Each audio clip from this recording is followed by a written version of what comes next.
வேம்பு பற்றி பேசலாம். ஸோ ஆரம்பம் சொன்ன மாதிரியே ட்ரெய்லர் வந்து ஒரு கண்டென்ட் ஓரியன்டாக இருக்குது.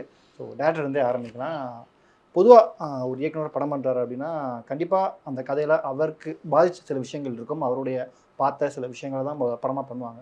ஸோ இந்த கதையை நீங்கள் படமாக பண்ணுறதுக்கு என்ன காரணம்? என்ன பாதிச்சது உங்களுக்கு? இல்லை, நம்ம வாழ்வியலாக ஒரு ஸ்கிரிப்ட் பண்ணுன்னு பிளான் பண்ணி தான் அது பண்ணது. நடைமுறை வாழ்க்கையில் நம்ம எவ்வளோ விஷயங்களை கடந்து வரோம், எவ்வளோ பேரை சந்திக்கிறோம்.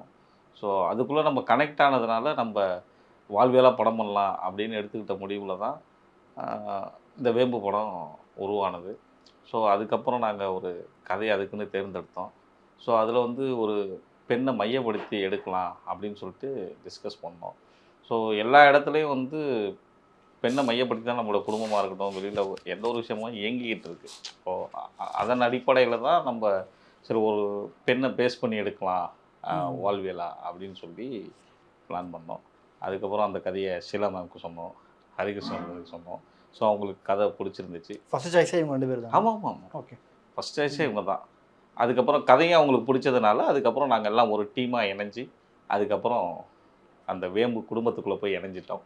இப்போ அது ரிலீஸ் வரைக்கும் வந்துடுச்சு.